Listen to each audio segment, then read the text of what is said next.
আজকে আমরা দেখব পদার্থবিজ্ঞান দ্বিতীয় পত্রের অষ্টম অধ্যায় আধুনিক পদার্থবিজ্ঞানের সূচনা অধ্যায় রাজশাহী বোর্ড 2024 সালে আসা প্রশ্নটি। তো প্রশ্নের শুরুতে একটা লেখচিত্র দেওয়া আছে যেখানে এক্স অক্ষ ওয়াই অক্ষ এবং একটা বক্সের মতো দেওয়া আছে, বা আমরা যদি এটা আয়তাকার কাগজের টুকরা বলি, আয়তাকার কাগজের টুকরা দেওয়া আছে যেখানে আমরা হচ্ছে গিয়ে দৈর্ঘ্যটা হচ্ছে গিয়ে √3 মিটার এবং প্রস্থ হচ্ছে গিয়ে 1 মিটার। আমি কিভাবে বুঝেছি যে এটা দৈর্ঘ্য আর এটা প্রস্থ? আমরা যদি ক্যালকুলেটর হিসাব করি তাহলে আমরা √3 এর মানটা পাবো 1.7 সামথিং, আর এখানে তো হচ্ছে গিয়ে আর প্রস্থটা 1 মিটার। আমরা তো জানি দৈর্ঘ্য সবসময় প্রস্থ থেকে কি হয়, বড় হয়, যার কারণে আমি বলতে পারছি যে √3টা হচ্ছে গিয়ে দৈর্ঘ্য। এখানে আরও কিছু ইনফরমেশন দিয়েছে। কাগজের টুকরার ভর সমান M10 গ্রাম। আবার একজন নভোচারী রকেটে করে 0.1 বেগে পৃথিবী হতে মঙ্গল গ্রহের উদ্দেশ্যে ওয়াই অক্ষ বরাবর রওনা দিল। অর্থাৎ একজন নভোচারী হচ্ছে গিয়া 0.1 বেগে পৃথিবী থেকে মঙ্গল গ্রহে যাওয়ার উদ্দেশ্যে ওয়াই অক্ষ বরাবর, এই যে ওয়াই অক্ষ বরাবর সে রওনা দেন। চিত্রে রকেটে রক্ষিত একটি আয়তাকার কাগজের টুকরোর গতি নির্দেশিত হয়েছে, অর্থাৎ এটা একটা আয়তাকার কাগজের টুকরার গতি। এখন আমাদের গ নং প্রশ্নে বলা হয়েছে কাগজ টুকরাটির গতিশীল ভর নির্ণয় করো।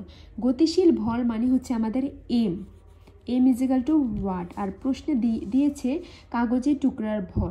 গতিশীল ভর মানে এম, আর কাগজের টুকরার ভর মানে হচ্ছে আমাদের M0। এখানে যদিও এম দেওয়া আছে, কিন্তু আমরা সবসময় এই যে কাগজের টুকরার ভর বা প্রশ্নের যেটা দিয়েছে সেটাকে আমরা স্থির ভর বলি, অর্থাৎ এই ভরটা হবে স্থির ভরকে আমরা M0 দ্বারা প্রকাশ করি। আর এখানে গতিশীল ভরকে শুধু M দ্বারা প্রকাশ করি। কাগজের টুকরা গতিশীল ভর M নির্ণয় করো, অর্থাৎ M = হোয়াট। এটাই আমাদের প্রশ্নে নির্ণয় করার কথা বলা হয়েছে। যদি আমরা এখন প্রশ্নের উত্তরটা দেখি, এখানে প্রথমে দেওয়া আছে কাগজের নিশ্চল ভর, এই যে M0 এর মান হচ্ছে 10 গ্রাম।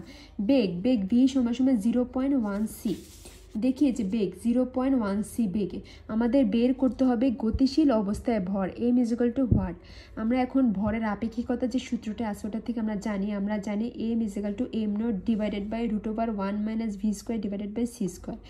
M0 এর মান হচ্ছে গিয়ে 10, মান বসিয়েছি 1 - v² / c²। আমরা টোটালটাকে হোল স্কোয়ার লিখতে পারি। তো ওই প্রেক্ষিতে আমরা বলতে পারি v এর মানটা হচ্ছে 0.1 আর নিচে তো c ছিল, যেহেতু আমি হোল স্কোয়ার লিখেছি আমি এটাকে v/c হোল স্কোয়ার লিখেছি, যেহেতু দুই জায়গায় স্কোয়ার রয়েছে।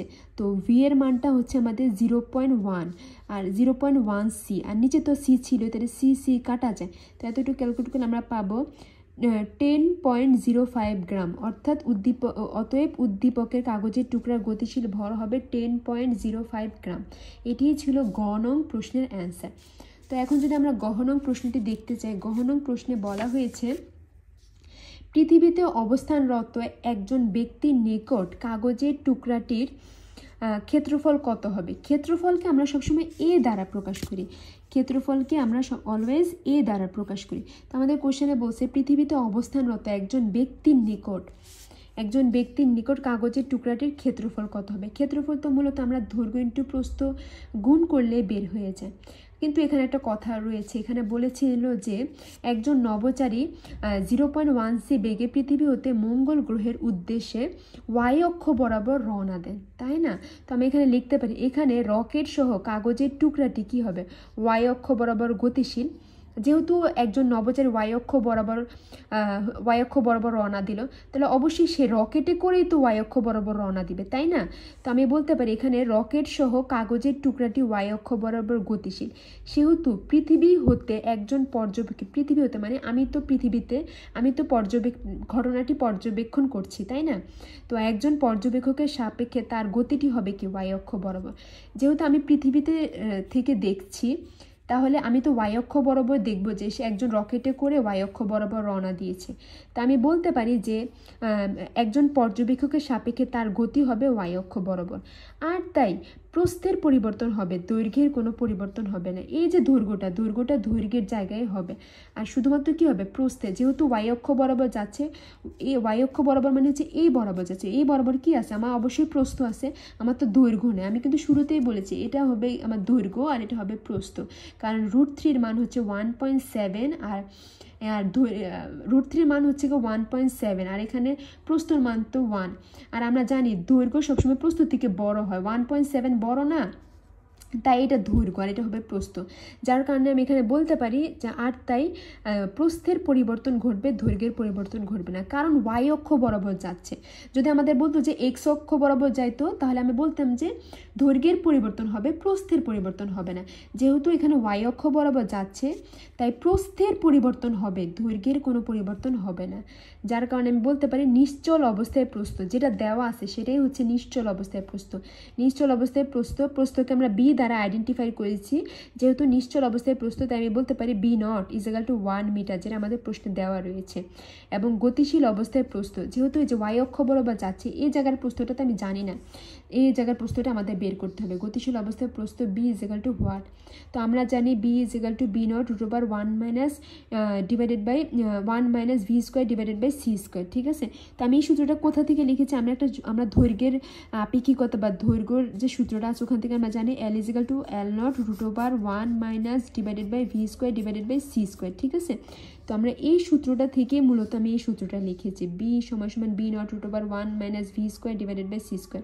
এখন জাস্ট মান বসেছি, বেগের মান তো আমাদের উদ্দীপকে দেওয়া ছিল 0.1 c আর নিচে c, তাহলে কাটাকাটি যাইলে এই মানটা এটা যদি আমরা ক্যালকুলেট করি তাহলে আমরা পাবো 0.99498 মিটার। আমাদের বলেছে কাগজের টুকরাটির ক্ষেত্রফল কত, পৃথিবীতে অবস্থানরত একজন ব্যক্তির নিকট কাগজের টুকরাটির ক্ষেত্রফল কত হবে। কাগজের টুকরাটির ক্ষেত্রফল অর্থাৎ গতিশীল অবস্থার ক্ষেত্রফল আমরা বের করব। পৃথিবীর সাপেক্ষে তো সব কিছুই গতিশীল, তাই না। তো ক্ষেত্রফল বের করে কিভাবে, দৈর্ঘ্য ইন্টু প্রস্থ। আমি এখান থেকে যে গতিশীল অবস্থায় প্রস্থ বের করেছি যে B, ওয়াই অক্ষ বরাবর কি আমার গতিশীল অবস্থায়, এটা তো আমাদের নিশ্চল অবস্থায় প্রস্থ, আমি এই যে গতিশীল অবস্থায় প্রস্থটা এই যে বের করেছি B এর মানটা, আর গতিশীল অবস্থার ক্ষেত্রফল। যেহেতু আমার দৈর্ঘ্যের কোনো পরিবর্তন হয়নি তো দৈর্ঘ্য যেটা ছিল সেটাই লিখবো, দৈর্ঘ্যটা আমরা এই যে L0 লিখবো। আমরা প্রস্থকেই না, নিশ্চল অবস্থায় প্রস্থকেই না B0 বলেছি, কিন্তু দৈর্ঘ্যটা তো L0 যেটা প্রশ্নে দেওয়া থাকে সেটাকে তো সবসময় আমরা নটই বলি, তাই না। তাহলে এখানে L0 প্রস্থ বের করে, ক্ষেত্রফল বের করার সূত্র হচ্ছে দৈর্ঘ্য ইন্টু প্রস্থ, তাই না, দৈর্ঘ্য ইন্টু প্রস্থ। তো এখানে দৈর্ঘ্যটার তো কোনো পরিবর্তন হয়নি, তাই দৈর্ঘ্য যেটা দেওয়া ছিল, দৈর্ঘ্যটা দেওয়া ছিল √3, তাই এই যে √3, আর প্রস্থটা হচ্ছে আমার যেহেতু ওয়াই অক্ষ বরাবর গিয়েছে তাই আমাদের প্রস্থের পরিবর্তন হয়েছে। এই প্রস্থের পরিবর্তনটা আমি এখানে বের করেছি, 0.99498 মান বসেছি। তাহলে দৈর্ঘ্য ইন্টু প্রস্থ গুণ করলে আমাদের এই যে ক্ষেত্রফলটা বের করা হয়, ক্ষেত্রফলকে এ দ্বারা প্রকাশ করা হয়, তাহলে ক্ষেত্রফলের মান পাবো 1.73 মিটার স্কোয়ার। এটাই গহ নং প্রশ্নের উত্তর। অর্থাৎ পৃথিবীতে অবস্থানরত একজন ব্যক্তির নিকট কাগজের টুকরাটির ক্ষেত্রফল হবে 1.723 মিটার স্কোয়ার। এটাই ছিল গহ নং প্রশ্নের উত্তর।